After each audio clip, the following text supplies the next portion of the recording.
Okay, it's going to be a review of TNA Slammiversary 2006. So we got Slammiversary coming up this year. It's actually in July. So July 15th, you're going to get Slammiversary 2023. I'm not sure why they decided to do it in July, but pretty big news. We got Alex Shelley heading into Slammiversary as the Impact champion. The journey is complete for Alex Shelley. So I believe he defeated Steve Macklin at Against All Odds. So happy for Shelley. I don't think anyone deserves it more than him. And it's funny, you know, it's going to be Shelley versus Nick Aldis at Slammiversary. But, you know, I think they should do Shelley versus Sabin. So, and Sabin actually won the X Division title at the Against All Odds show as well. So I think that would be beautiful if you do Shelley versus Sabin, you know, title versus title, winner take all. I think that could really, really be something special. It doesn't look like we're going to get that, though, but we'll see what happens there. But yeah, we're going to go back in time to the 4th anniversary of TNA. This is Slammiversary 2006.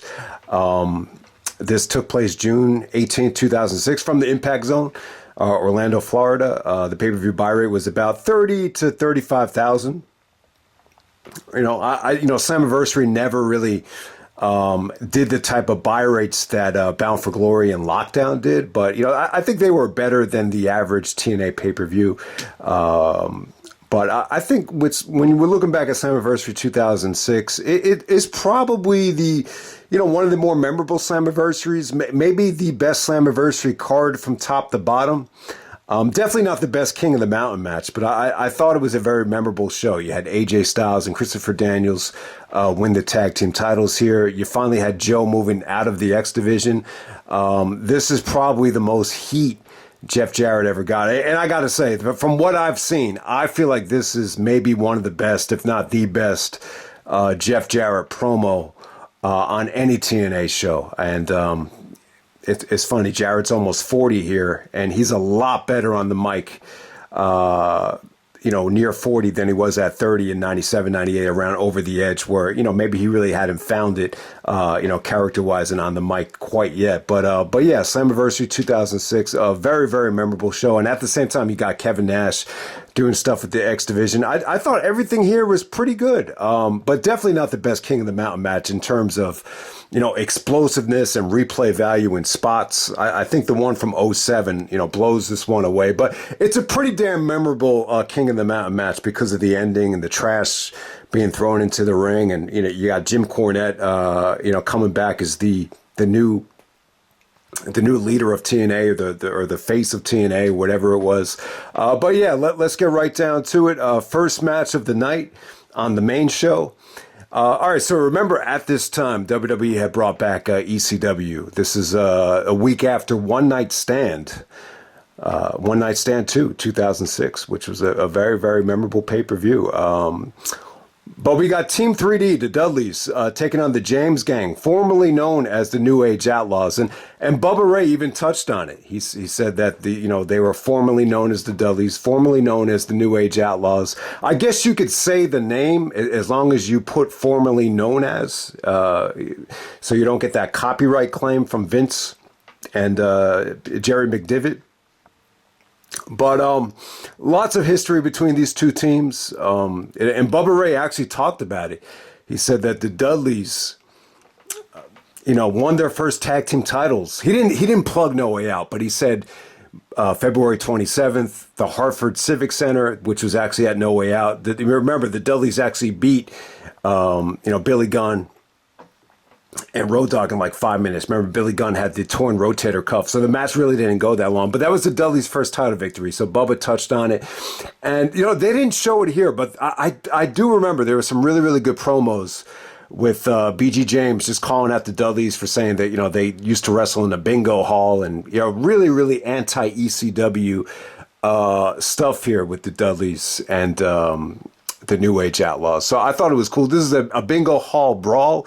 And it was good, man. It was a lot of fun. A lot of their other matches, they really couldn't get it going. But, with the hardcore stuff and the 3D through the table and all the weapons, It was a nice heated atmosphere. They didn't even have the entrances here. They were just fighting with each other on the way down to the ring. So it was really, really cool. And the match kind of ends when Bubba, Brother Ray, he gets on the mic and says, that's how it should be done. Kind of taking a shot at ECW. I think this is a week after One Night Stand. I believe they had already shot the ECW on Sci-Fi, the very first episode, which was very negatively received. That show got trashed, the first one.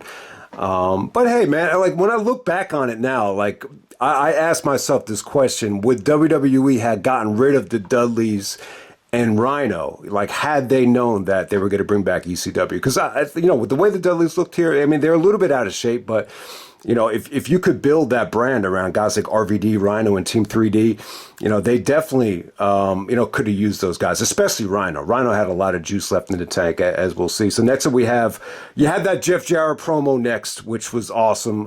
It was straight from the heart. Jarrett's from the South. He's from Tennessee. And, no surprise there. He had the eye of the tiger. He sold the match really, really well, like it was do or die. There was a new manager coming into TNA, which is going to be Cornette. And he said his protection is the NWA title.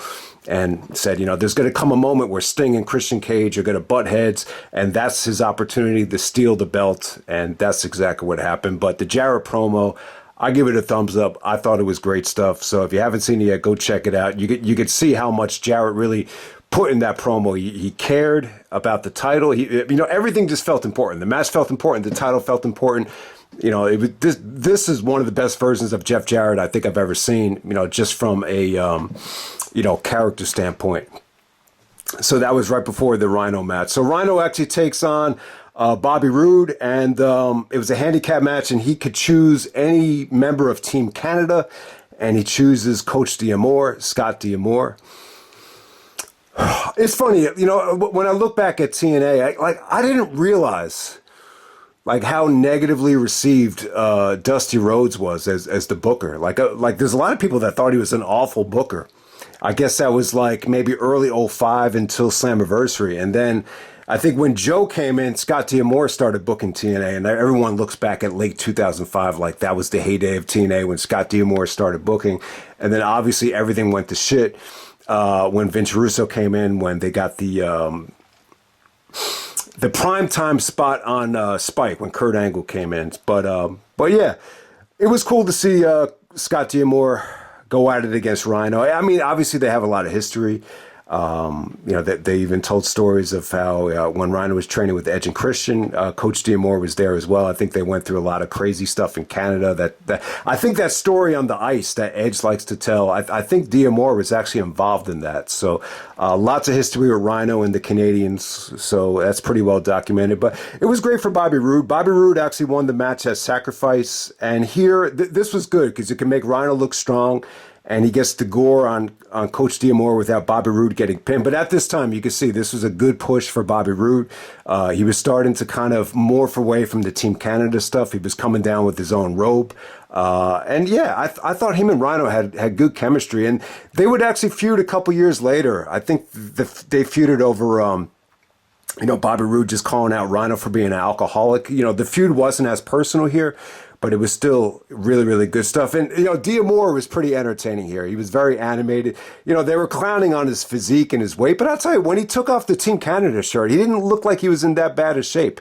But, what really stands out here, and it was tough because they really couldn't incorporate the ECW stuff with Roode because Roode doesn't have any connection to ECW. And I don't think either does, Scott D'Amore. But I do remember, I think it was the Impact before the show, I think Rhino actually took the original ECW title and he lit it on fire in a trash can because he was, obviously he was pissed off at WWE for firing him. And they brought him back for ECW One Night Stand 2005 against Sabu, but I just think, that was just a good way for the company to get heat, as they were bringing back ECW. And there was just a lot of people were just very negative on it. I thought it was cool to bring back ECW One Night Stand. I thought that was awesome. I just think the mistake was to bring it back as a television show and have it taped after SmackDown. It's almost, I think someone actually mentioned it. It was very similar to what AEW does with Rampage, and it just didn't work. But, that's a story for another day. So we're going to move on to the X Division match. This is the X Division elimination match. The winner will get a title shot at Samoa Joe. So here it is. This is where Samoa Joe's reign would finally end. So Senshi would actually win this elimination match and get the title shot against Joe. I think it was at the next Impact. It's actually on the Best of the X Division Volume 2. And ended up being a triple threat match. I believe the triple threat was with Sonjay. I could be mistaken about that. So, it would have been cool to see Joe versus Low-Key on a pay-per-view one-on-one. But they wanted to keep Joe undefeated. So Joe would actually not get pinned and lose the X Division title with Senshi actually pinning Sonjay. I believe that was on the next Impact. But before we get to that, you had to get to this number one contenders match. So you got Senshi, formerly known as Low-Key, taking on Sonjay, Dutt, Alex Shelley, Shark Boy, Petey Williams, and Jay Lethal. Hell of a mix of talent right here. Shark Boy probably the weak link, but I like Don West's call when he did the move off the top rope and he missed, and Don West was like, "Oh, no water in the pool for Shark Boy." I thought that was pretty clever, but they go about 20 minutes. It was hit or miss. It's a great mix of talent. You actually had to tag in, and I just thought a lot of it, the crowd was a little bit lukewarm for, a little bit dead, but it definitely had its moments, though. Yeah, obviously you have that triple suplex with all 6 guys in the ring getting suplexed at the same time. That looked really, really cool. Obviously, Senshi was the MVP of this match. He was awesome. He really represented the alternative at this time. He had a great look. He was just such an amazing worker. He had that comment about Ring of Honor that it was like, I'm a man and I don't want to play with boys. But in this match right here, it almost felt like, Senshi was working with guys that really weren't quite, ready for prime time. Yeah, a lot of these guys are still learning. Jay Lethal was really, really young here. So I don't know why he would have made that comment about Ring of Honor when it definitely felt like, some of these guys in the X Division were still still trying to make a name for themselves. But I thought the match was a lot of fun. Petey Williams actually puts away Jay Lethal with the Canadian Destroyer. And I got to say, I think Petey's Canadian Destroyer, it still holds up as the best of that move. Just the way he sets it up. I just thought it was always so well executed. I just think over time the move has become played out, but I thought that was a great elimination. Shelley actually gets eliminated by Lethal with the Avalanche German suplex where he rotates. It came down to Senshi and Sonjay and Petey. Petey tried to do the Canadian Destroyer off the top rope to Senshi.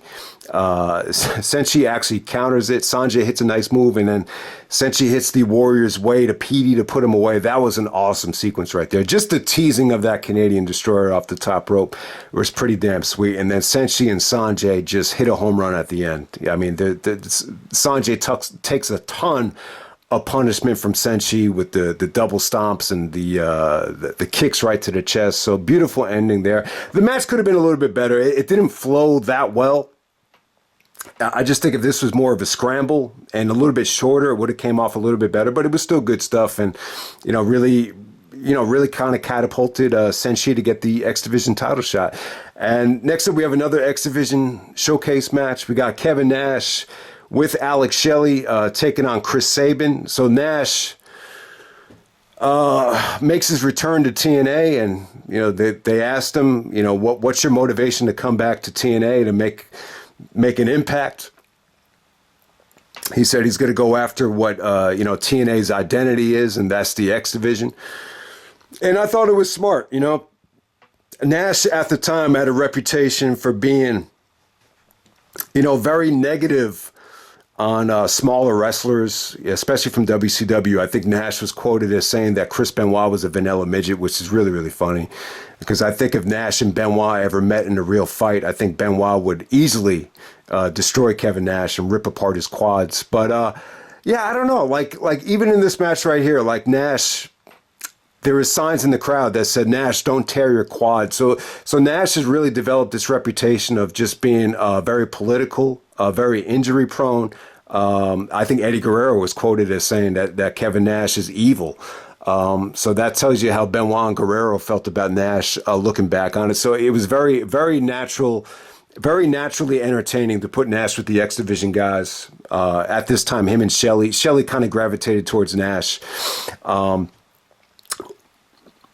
So yeah, I thought the match was really good. Nash cut a promo on Sabin's father because it was Father's Day, kind of mocking Sabin for being poor, and Sabin's father watching the pay-per-view on a 19-inch television. So I thought that was pretty interesting. The match was okay. Shelley actually got involved a lot here. So it'd be really cool if they go back to Shelley and Sabin at the next Slammiversary, because they were clearly, even before they started doing the Motor City Machine Gun thing, they were, they were against each other at this point. So I thought that was really interesting. And it's almost like Nash needed Shelley's help to beat Sabin. Sabin had his moments though, but ultimately the match really just makes you marvel at just how big Nash was. I mean, he just looks huge here. He's 7 feet tall. Obviously, Nash is, not the best athlete in the world, but for a 7-footer, man, he picks his spots and he knows how to make things work. And a lot of people really look back at Nash being involved with the X Division is really great for the X Division. Just, great for Alex Shelley, great for all of these guys. But Nash actually wins with the jackknife on Sabin, and he's, Nash and Shelley celebrate like they just won the World Series. So pretty interesting stuff there. So Nash would do a lot of, great stuff with the X Division going into the fall. I just think it got a little bit weird when Russo came in and they incorporated the jackass stuff. All right, next up we got America's Most Wanted with Gail Kim defending the NWA Tag Team Championships against AJ Styles and the Fallen Angel Christopher Daniels. This is the match of the night, one of the best matches of the year. A lot of people thought the match at Sacrifice was a dark horse for TNA Match of the Year, and I would definitely agree. I think the Sacrifice match is a lot better than this one. This is obviously a little bit more memorable because Styles and Daniels win the tag team titles, and you have Sorelda making her TNA debut here. Very important to note, and it's very interesting actually. The America's Most Wanted, they were actually the longest reigning NWA Tag Team Champions since 1975. So they must have won them in late 05 against either Team Canada or the Naturals. I like the tag division in 05. I think it's pretty good. I don't think it's great. But, that core in the tag division in 05-06 with AMW, the Naturals, Team Canada, it's not a bad tag division. I think TNA had much more than just the X division in 05. I think a lot of people would agree with that. But, yeah, man, so at the Sacrifice match, that match is actually a lot better than this. I think Styles and Daniels just really emptied the tank.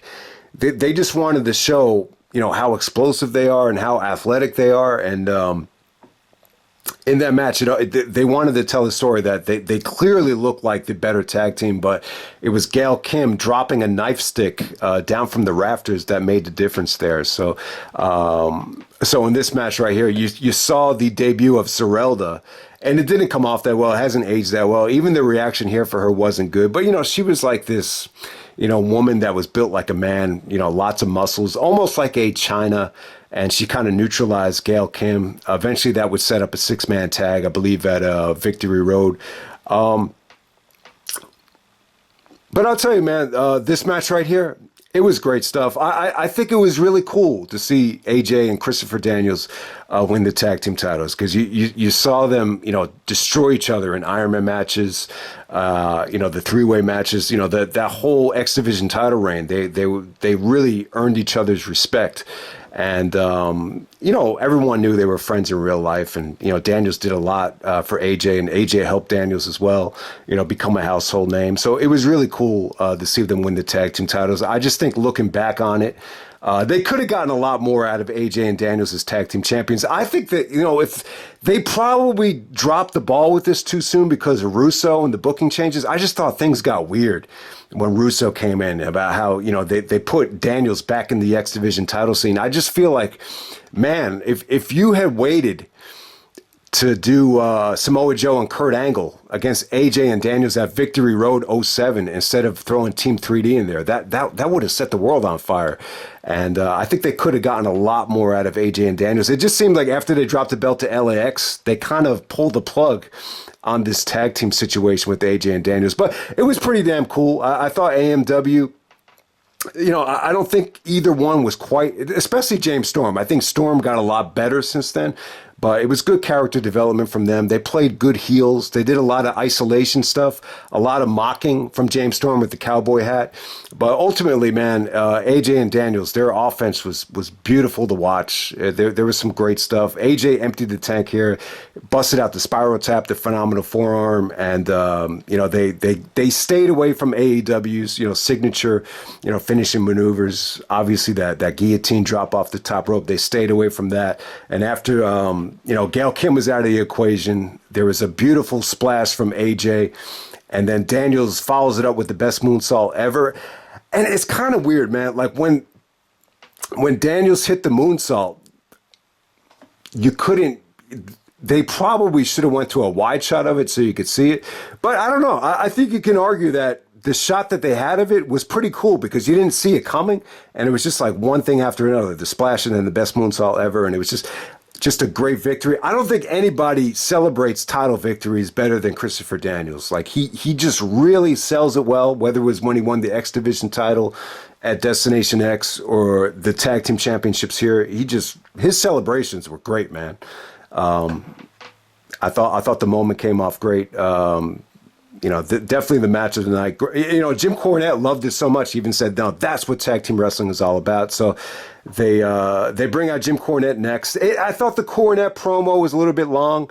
This is where he said that he wants TNA to be the face of wrestling because he's sick of the old face, which is another shot at WWE. At this time, Cornette was a lot more out of shape. Still kind of, I don't know if he was aggravation eating because of Russo, but he still wasn't in the shape that he's in now. He's in pretty good shape now. He's definitely lost the weight. He looks a little bit older now, but I thought the promo went on a little bit too long. But, I think Cornette is good to have on camera. I don't think he was ever involved with the booking of TNA, but at this time he was the new face of TNA management, and you got a very long-winded promo from Jimmy there, and I really liked it. And it played into the ending of the King of the Mountain match with him taking the belt away from Jarrett. So yeah, it had to be done. It was a pretty cool moment. Eventually, they had the same promo at Ring of Honor's Glory by Honor 8, where he came out as the new executive producer of HDNet. So 3 years later, you got a very similar Jim Cornette appearance in Ring of Honor, very, very much identical to this in a lot of ways, but. Yeah, I like Cornette. I really think he's just great. He's great at what he's doing now with the podcast and being on Dark Side of the Ring. I think he's great at that. I'm just not a huge fan of him as a booker. I just don't think it really worked in Ring of Honor, but obviously that's a story for another day. Next up, we have a great matchup right here. We got Samoa Joe and Scott Steiner. The feud was great here. The video package was really, really good, man. Lots of great trash talking from Steiner to Joe. I don't think anyone's ever humiliated Joe with fat jokes as much as Steiner. He's like, so Steiner's like, you see that, Joe? You see that vein? You see that muscle? You'll never have that, you fat bastard. He's like, you're a half-breed. And Joe was really good as well. Joe almost like took it back to the streets. He's like, bring your muscles, bring your suplexes, bring your amateur background. I'm going to poke you out, kid. It's almost like Joe really kind of morphed back into that street mentality. Yeah, great match from Joe. Really his first big test as a babyface. This is really the first full-fledged babyface match I think Joe had in TNA. You could definitely argue that he was a tweener here. But I'll tell you what, man, the work between Joe and Steiner, it was a lot better at the Sacrifice match, which was a tag match with Joe and Sting versus Steiner and Jarrett. The match was actually really good, and Joe looked awesome there. I think Joe was under a lot of pressure because it's his first time moving out of the X Division. I just thought anytime Joe and Steiner were in that match, it just looked really, really good. And believe it or not, Steiner looked a lot better here than he did in 2003. And it's funny. I remember in 2003, I said, Steiner looks so bad. I don't even think Benoit could carry him to a great match. But he proved me wrong here. Joe carried Steiner to a great match. But I thought Steiner looked good, though. I thought the suplexes looked good. I thought the transitions to the Steiner recliner were on the money. Joe was very stiff here. You just slapped the taste out of Steiner's mouth. And I thought everything here was good, man. Everything flowed really, really well. It wasn't quite as crisp as the work that they did in the tag match, because in the tag match, you're working in shorter spurts. So that definitely helps when you can get that break, especially with a guy like Steiner. But yeah, out of any time I've seen Steiner wrestle with this steroid physique, this is probably the best I've seen from him. And I think, he's had some really good matches. I believe with Goldberg when he had, this new, physique as well. I heard the Goldberg match was actually a lot better than people expected, but this blows away the Triple H matches. I think the Triple H matches, that had more to do with the booking and just the way Triple H approached the match more than anything. They probably could have been a little bit better if Triple H really wanted to make them better. But yeah, Joe and Steiner. It was actually a really, really good match. They talked about Steiner's amateur background and how decorated he is. And it wasn't for the X Division title, but, this is the first time Joe is really facing someone out of the X Division that is very well accomplished. A collegiate All-American in college, former WCW champion, former WWE Tag Team champion. And the ending was pretty cool. I didn't think it was bad. I thought it was different. There's going to be mixed feelings on it. So Joe's able to bust out of the Steiner recliner. He kind of transitions it into an electric chair, and he just kind of drops Steiner on the ropes, throat first, and then he kind of transitions into a scoop slam and gets the pinfall. After the match is over, though, they do a close-up of a fan, and he just says to the camera, "What? What?"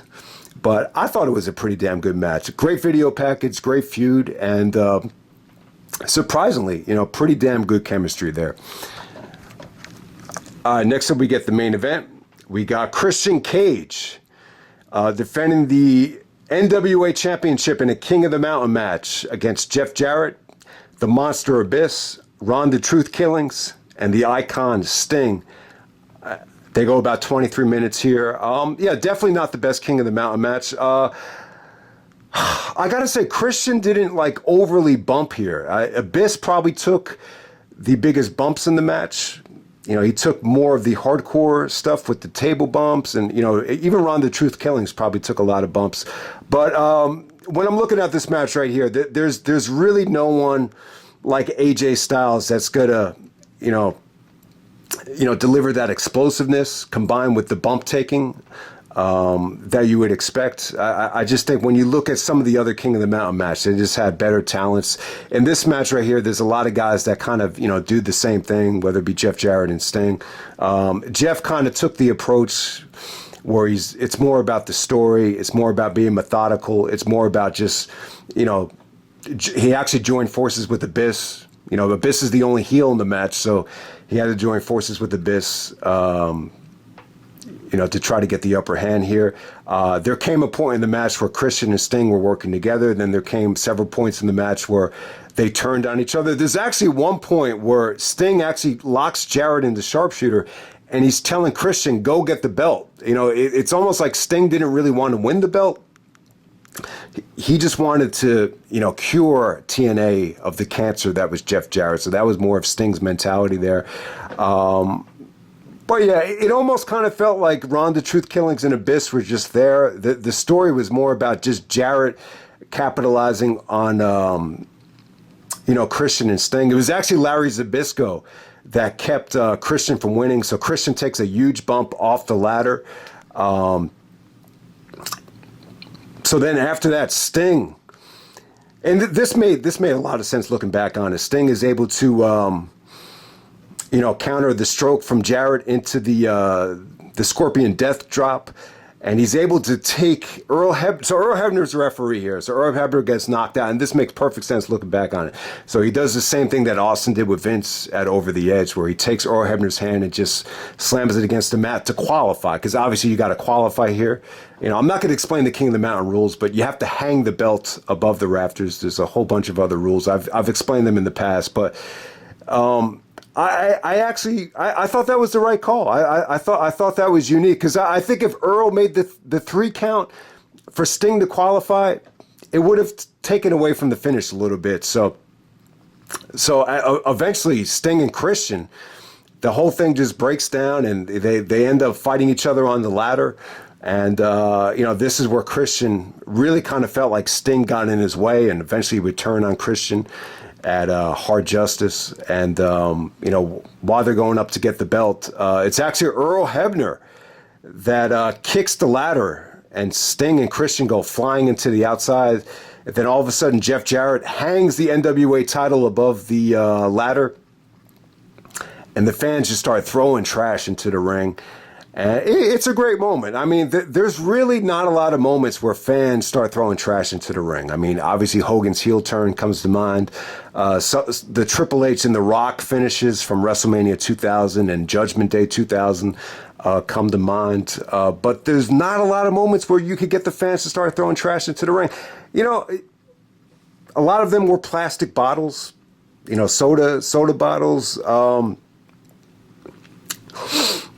I would say that if this was a planted thing from TNA fan, and that's the thing, like, you just get the feeling like a lot of these fans are planted, or they're on the TNA payroll. I have no idea, but I'll tell you what, it's like, this is how I feel about it. If this naturally, organically happened, then it's a great moment. But I just feel like if I found out that a lot of the fans were paid, or a lot of the fans were told to throw trash into the ring, I would feel a little bit, it's not that great of a moment. But, I'll just take it for what it is. I thought it came off great. I thought Jarrett got great heat here. The fans in the Impact Zone were sick of seeing Jeff Jarrett win the belt back, so Jarrett wins it back. Christian's not the champion anymore, so this is how Christian's reign comes to an end. There was another referee, I think it was it Rudy Charles? He took the belt from Jarrett and gave it to Cornette. And then Cornette's kind of looking at him like, you didn't really win the belt. And Jarrett is just throwing a fit. He's like, no. So I thought it was good drama to go off the air. I think Jarrett actually did keep the belt. So Jarrett definitely keeps the belt. And this leads to a Jarrett versus Sting match at Hard Justice in August. And that's the same match where Christian actually turns on Sting. So kind of got me thinking, I'm not going to review Hard Justice 06, but I will say this. I think when you look back at, that Bound for Glory main event between Sting and Jarrett, I think part of the reason why people were a little bit lukewarm on it and burned out from the combination, the combination of Angle coming into the company, and then the combination of the fact that they had already done that match at Hard Justice, it's kind of like, why would you want to see it again? So, but, you really needed to turn Christian heel. And the only way to do it was to turn on Sting in that match at Hard Justice. So I guess that's why they did it. At Victory Road, I don't think they even do a title match. I think they do a 4-way Victory Road match, and the winner actually gets the title shot at Hard Justice. So the stuff that they did with the Trash and Cornette, I thought it was really cool. So it's a very memorable Slammiversary. I thought you had some really, really good stuff on this show. I don't think anything was great, though. The tag match with AJ and Daniels against AMW, I thought it was definitely the match of the night, but I will agree, though. I think from start to finish, the sacrifice match was actually laid out a little bit better, and I think the creativity of that finish with Gail Kim, dropping the knife stick from the rafters was actually really creative. But yeah, that was definitely a good feel-good moment. But everything on this show was good. I thought from start to finish, everything was solid. The worst match of the night was probably Kevin Nash and Sabin. But even that was entertaining. Even that definitely had its moments. So that's pretty much it, guys. That's Slammiversary 2006. When I look back on it, I think this was probably the most consistent Slammiversary and probably the most financially successful as well. I don't think there's another Slammiversary that even came close to the buy rate here. So they probably did about 33,000 here. I think, Slammiversary '08 that did like 20. So it's hard to believe that they ever topped this from a financial standpoint as well. So that's Slammiversary 2006, and I'm out. All right.